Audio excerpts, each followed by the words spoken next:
Hi guys, welcome to my YouTube channel. For today's video, tuturuan ko kayo kung paano mag-download ng video at images ng sabay-sabay gamit ang add-on Chrome, no? Ito. So, ayan, kung may product link kayo guys, buksan nyo na yung link, no? Tapos, ito for example, dapat sa may Google Chrome browser pala kayo guys, no? Dahil sa Google Chrome browser siya na-download.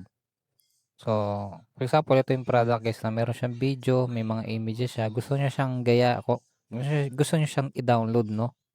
Meron tayong paraan diyan, 'no, kung paano mag-download. Ito yung una guys, eh, ira-right click natin kahit saan diyan, ira-right click natin tapos i-save as natin siya. So ayan, pagka-save as, maglagay kayo ng, gawa tayo ng folder para hindi siya magkalat, 'no. For example, ito yung last, ayan. Maggawa tayo ng folder ta's diyan natin siya i-save guys, 'no, ayan. So antayin natin siya mag-download guys, 'no, ayan siya, oh. Ah, Ayan, magda-download na yan guys. Hintayin lang natin siya konti guys, 'no. Saglit lang yan, 'no, guys, 'no, depende sa internet niyo. So 'yan, ibig sabihin nung ginawa ko na yun guys, save as, ay lahat ng files mismo dito ay mase-save niya, 'no. Che-check natin guys, 'no. O 'yan, tapos na siya guys, i-open na natin, 'no. So ayan, dito siya sa last na folder guys, 'no, ayan. Makikita niyo ito yung itong folder na 'to, andiyan lahat ng mga, files niya. Nung buong page na 'to, itong buong page, andiyan lahat ng files niya, 'no. So ayan, ilalakyan natin siya guys. View natin dito para makita natin. So ayan, kung makikita niyo pati logo guys, oh, na-download niya ng mga logo-logo. So ayan, eto dito guys yung mga images guys, 'no. Ayan. So mga images lang na-download niya guys, 'no. Pero meron tayong option guys kung gusto niyo ma-download yung mismong product lang, itong product tsaka yung video ng product, 'no. Eto guys, punta lang kayo dito.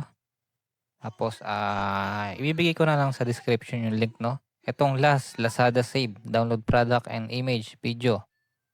Add to Chrome natin 'yan, guys. Tapos click natin yung add extension. Ayan. Kung makikita niyo guys, andito na siya. Nandiyan na siya, 'no, ayan, sa extension natin, andito siya. Ayan, activated na siya guys, 'no. Ayan, yung naka-enable na siya. So yun ang gagawin natin guys, pupunta tayo dun sa product ulit. Tapos i-refresh natin 'to dahil nga kaka-install natin, refresh natin. Tapos punta tayo dito sa extension, 'no, kung saan natin siya dinownload. Ta's i-click niyo lang 'tong Lazada Save, 'no, ayun yung extension na dinownload natin. Ta's 'yan kung makikita niyo, ayan kung product video lang, product video sa description, image 'yan. Puwede kayong mamili diyan or di kaya all, piliin niyo yung all, 'no. For example, kuhanin natin yung video, download natin yung video lang guys, 'no, yan. So yun, nag-download kaagad yung video guys, 'no. Napakasaglit lang niya mag-download. Ayan na mismo yung video guys, ayan. So, download kaagad natin guys, 'no.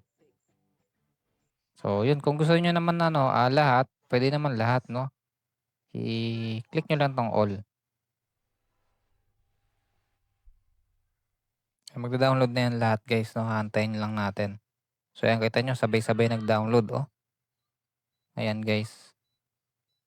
So ayan, sunod-sunod siya guys, 'no, lahat ng images saka video.